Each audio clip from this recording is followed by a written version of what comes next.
Tujuan pembelajaran kita di sini adalah kalian nanti supaya dapat mengetahui pengertian perubahan sosial, dinamika perubahan sosial, dan apa-apa saja sih bentuk konkret atau nyata dari perubahan sosial dan dinamika sosial di dalam masyarakat atau di dalam kehidupan kalian.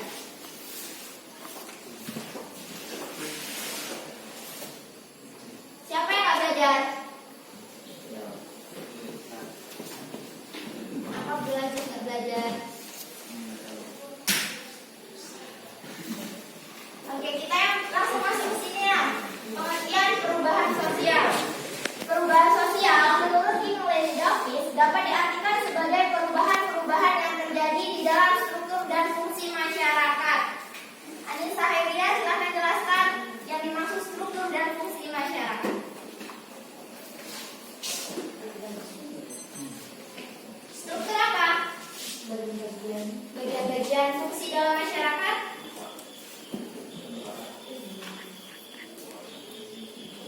Di setiap struktur dia pasti memiliki fungsi. Kalau di struktur mengalami perubahan, fungsinya dalam masyarakat juga berubah. Harian Ramadan, angkat kepalanya ya. Secara umum, siapa yang dapat mengartikan perubahan sosial? Secara umum, bukan menurut ini. Silakan yang Jamil. Perubahan sosial itu apa?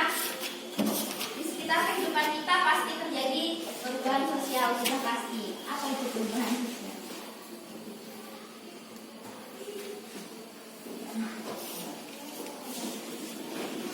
Abdul Aziz, bantu yuk. Apa itu perubahan sosial?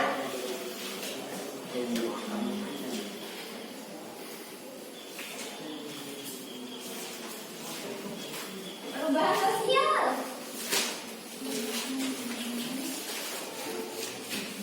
Perubahan sosial itu apa? Perubahan yang terjadi di setiap kehidupan yang ada di dalam masyarakat. Apa? Perubahan yang terjadi dalam perubahan sosial yang terjadi dalam masyarakat. Sampai sini ada paham? Selanjutnya kita bahas mengenai pengertian dinamika sosial. Dinamika sosial dengan perubahan sosial itu saling berkaitan. Iya kan? Kenapa? Akadil, silakan. Kenapa saling berkaitan? Karena apa? Karena kalau ada perubahan sosial sudah pasti ada dinamika sosial. Jadi dinamika sosial ini adalah telaah terhadap adanya perubahan-perubahan dalam realitas sosial yang saling berhubungan dengan lainnya. Selanjutnya di dalam dinamika sosial itu ada nih, pasti ada 3 hal ini, dia mobilitas sosial, penyimpangan, dan pengendalian sosial. Mobilitas sosial itu perpindahan kelompok atau perorangan dari satu strata ke strata yang lainnya.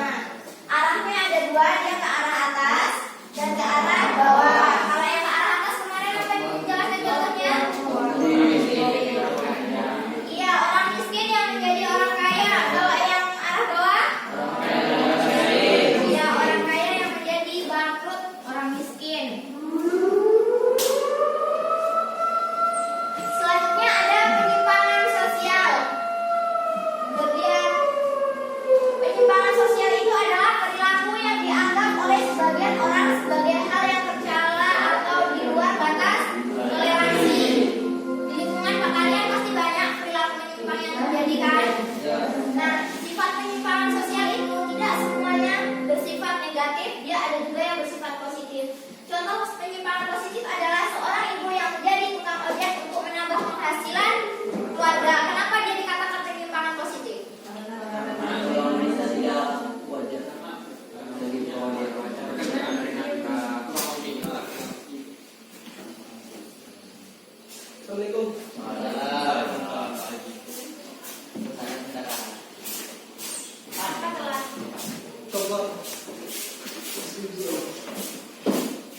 sekunder. Penyimpangan primer itu dia penyimpangan yang masih dapat diterima oleh masyarakat. Contohnya saja apa? Gini tadi telat, dia sebelumnya Pak pernah telat, dia baru sekali ini telat, itu masih bisa dimaafkan. Dia masuk ke penyimpangan primer. Tetapi jika Jimmy setiap harinya telat, dia masuk ke penyimpangan. Nah, sampai sini ada paham?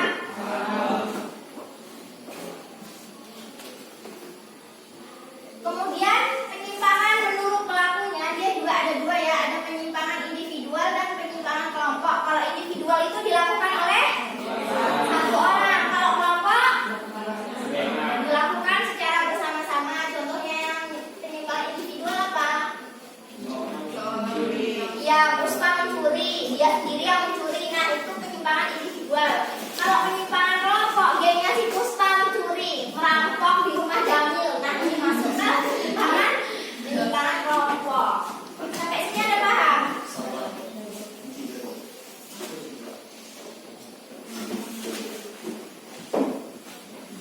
Sebab-sebab perilaku menyimpang itu ada 3. Dia ada penyimpangan sebagai akibat dari proses sosialisasi yang tidak sempurna. Contohnya apa? Yang dari keluarga broken home. Kenapa dia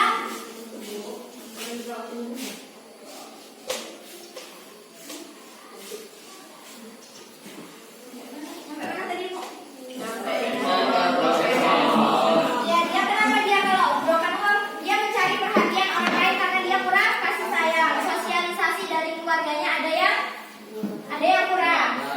Selanjutnya dia ada penyimpangan sebagai proses sosialisasi sub kebudayaan menyimpang. Contohnya apa? Dia kelompok penjudi, pemakan narkoba, dia penjahat. Kalau kita berteman dengan orang tersebut, kita akan ketularan kayak gitu. Kita berteman dengan orang jual parfum, kita ikut wangi, ya kan? Nah, sampai sini ada paham? Dan yang terakhir ada penyimpangan sebagai proses belajar menyimpang. Dia belajar dari sosial media, majalah, koran, televisi dan lain sebagainya. Ini sering banyak kita temui ya. Apalagi yang cowok-cowok ya kan? Apa? Atau adik kita yang di rumah, kita nonton acara yang mengandung unsur kekerasan, nanti akan dipraktekkannya sama kamu di smackdown-nya kamu. Kamu smackdown kan ya adik kamu? Nah, sampai sini ada paham ini?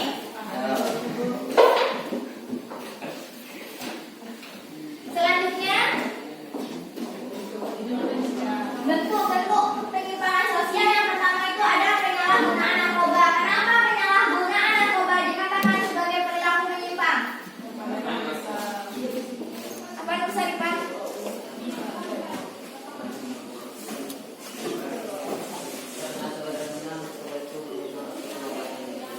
Apa Senjamir? Ya, karena narkoba merupakan obat-obat terlarang dan di dalam medis dia ada aturan dalam memakainya. Dan orang yang menggunakan narkoba biasanya apa efeknya? Kecanduan. Kalau udah kecanduan dia harus apa? Iya, ketergantungan. Dia kalau udah gak ada duit, kalau mau makan, dia mencuri, menyakiti dirinya, ya kan? Itu makanya dia sebagai perilaku menyimpang. Selanjutnya ada penyimpangan seksual. Contohnya apa? Perkosaan. Terus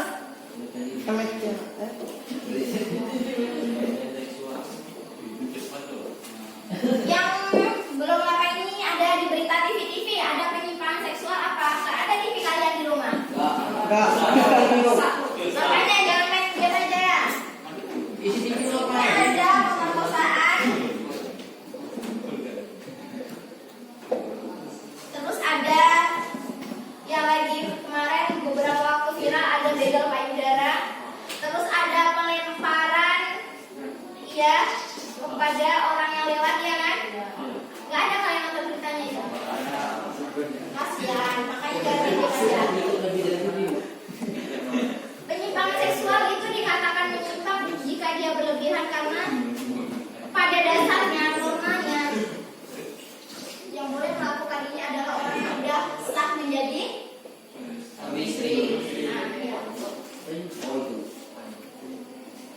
yang menyimpangnya kalian tahu ini nikah. Nikahan dini. Selanjutnya ada alkoholisme. Kenapa alkoholisme dikatakan sebagai perilaku menyimpang? Karena alkohol itu dapat merusak tubuh. Ya, selain dia dapat merusak tubuh, terus menyebabkan keonaran. Iya kan? Kalau orang yang minum dia mabuk. Dan kalau kamu nggak sadar, mau pulang dia udah sama kawannya karena nggak sadar ya kan? Itu makanya dia dikatakan sebagai penyimpangan sosial. Selanjutnya yang terakhir adalah kenakalan remaja. Apa contoh kenakalan remaja yang dikatakan sebagai penyimpangan? Tawuran. Terus pemakaian narkoba masuk nggak kenakalan remaja? Kenapa tawuran dikatakan perilaku menyimpang?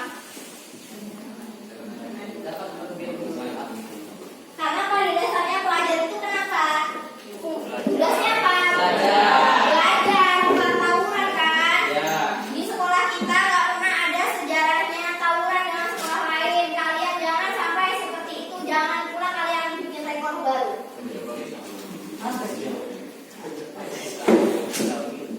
Nah, sampai sini ada paham? Dari atas sana paham? Ini? Paham? Udah dari materi kita yang ibu jelaskan hari ini ada nggak yang nggak dipahami? Kan kita tanggal 5 ujian, mungkin ini pertemuan kita terakhir tatap muka. Jadi nanti